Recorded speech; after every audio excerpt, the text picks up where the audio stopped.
Hello दोस्तों, आज की कहानी का शीर्षक है राजा की मूर्खता।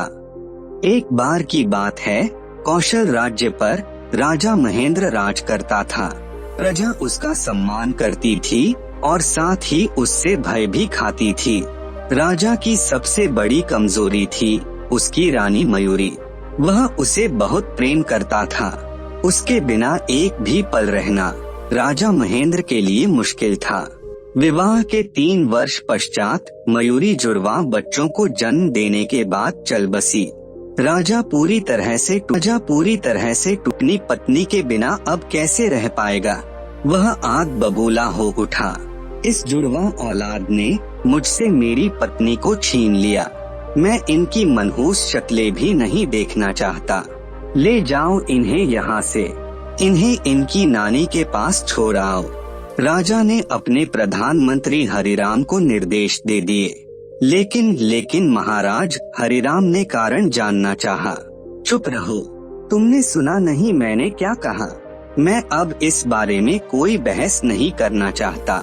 मेरे आदेश का पालन हो। राजा भड़क उठा। जी महाराज, जो आज्ञा महाराज, हरिराम हकलाता हुआ बोला। एक और बात, आज के बाद मुझे मेरे राज्य में कोई बच्चा दिखाई नहीं देना चाहिए। उन्हें यहाँ से भगा दो, राजा ने कहा। महाराज, यह ठीक नहीं होगा, हरिराम साहस जुटाते हुए बोला। क्या मतलब है तुम्हारा? राजा महेंद्र ने रौब से पूछा। प्रजा अपने बच्चों के बिना मर जाएगी, हरिराम विनम्रता से बोला।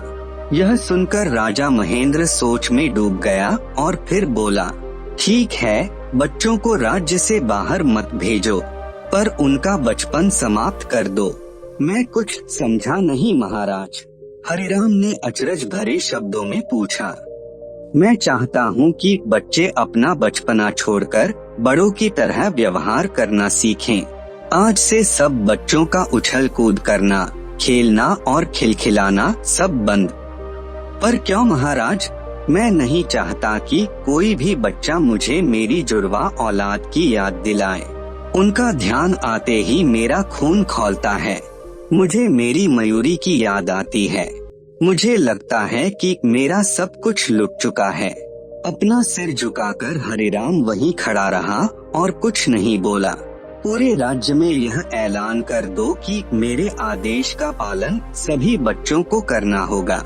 उल्लंघन करने वाले बच्चे को राज्य से सदा के लिए निकाल दिया जाएगा और उसके माता पिता भी दंडित होंगे, राजा बोला। अगले दिन से आदेश लागू हो गया। लोगों में मूर्खता भरे इस आदेश को लेकर काफी रोष था, लेकिन वे राजा के सामने इसका विरोध करने से डरते थे। हारकर उन्होंने अपने बच्चों को जीने का नया तरीका सिखाना शुरू कर दिया। लगभग 6 महीनों के बाद बच्चों की किलकारियां सुनाई देनी बंद हो गईं। पेड़ों पर चढ़ते, पतंगे उड़ाते लड़के और रस्सी कूदती व गुड़ियों से खेलती लड़कियां अब नजर नहीं आती थीं। कौशल एक सुंदर राज्य था।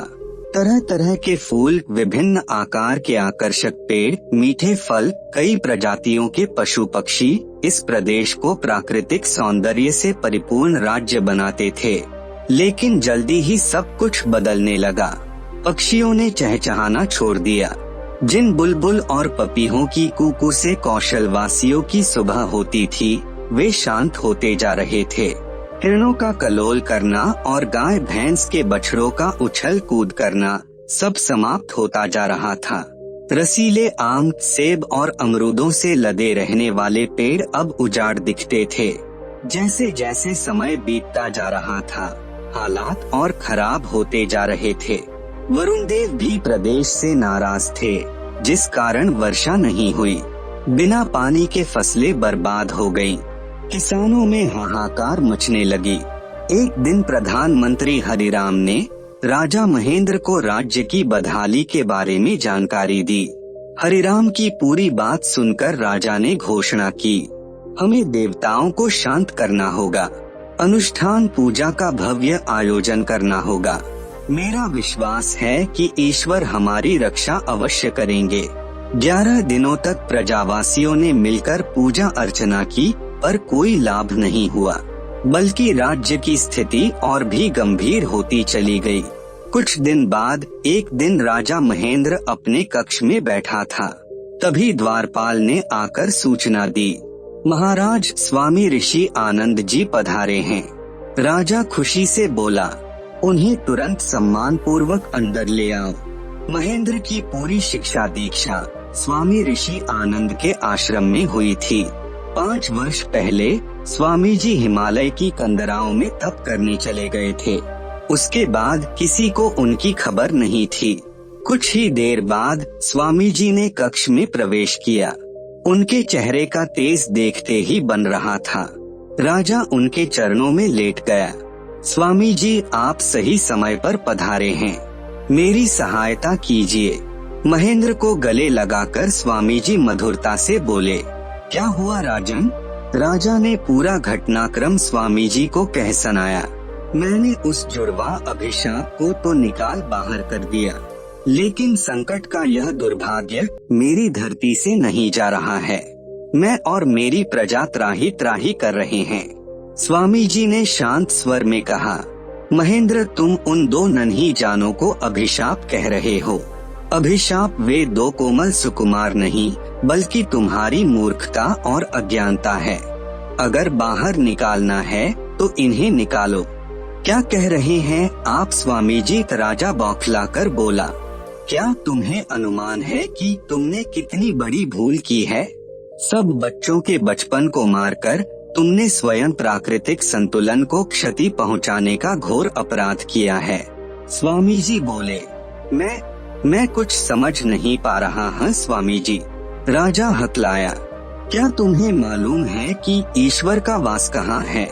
स्वामी जी ने पूछा, ऊपर आकाश में, हमारे चारों ओर फैले मंदिरों में।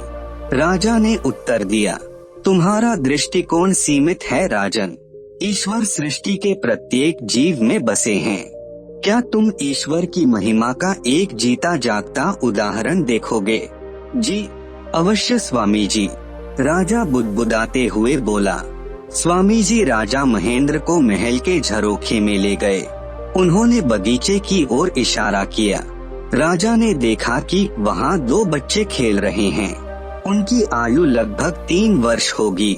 वे दोनों मिलकर तितली पकड़ रहे थे। कभी वे आपस में टकरा रहे थे तो कभी घास पर गिर रहे थे। उठने में एक दूसरे की मदद करते और फिर से वे तितली के पीछे दौड़ने लग जाते थे। हंसते खेलते उन दोनों बच्चों की किलकारियों का शोर पूरे बगीचे में गूंज रहा था। राजा वहीं आश्चर्यचकित खड़ा देख रहा था। बच्चों की ये आवाजें जैसे उसके मस्तिष्क पर वार कर रही थीं। स्वामी ऋषि आनंद ने राजा को समझाना शुरू किया, महेंद्र, बच्चों में भगवान बसते हैं। वे स्वयं पवित्रता, सत्यता, प्रेम और आनंद की अभिव्यक्ति हैं। कभी ध्यान से किसी बालक का अवलोकन करो, तुम्हें उनमें कभी छल कपट दिखाई नहीं देगा। प्रत्येक बच्चा प्रसन्नता, आमोद प्रमोद और जीवन के परमानंद का प्रतीक है। बच्चों के बचपन को समाप्त कर तुमने स्वयं ईश्वर की उपस्थिति का बहिष्कार किया है, और जब ईश्वर ही चले गए तो क्या माँ प्रकृति यहाँ रह पाएंगी? इसी के परिणाम स्वरूप स्वर्ग सी तुम्हारी यह हरी भरी धरा आज उजाड़ बन चुकी है। तुम्हारे देश में केवल जीते जागते शव रह गए हैं। लेकिन स्वामी जी, मैं अपनी जुड़वा संतान पर आग बबूला था। वह तुम्हारी मूर्खता थी। तुम्हारी पत्नी की असामयिक मृत्यु उसके भाग्य में थी। तुम उन दोनों निर्दोष मासूमों पर आरोप कैसे लगा सकते हो? वे शिशु अपनी जननी को क्यों मारेंगे महेंद्र, बताओ। स्वामी जी स्नेह से बोले। राजा महेंद्र अपना सिर पकड़कर बैठ गया। वह लज्जित था। हे ईश्वर, यह मैंने क्या कर डाला? मुझे तो यह भी नहीं मालूम कि मेरे बच्चे आज कहाँ हैं।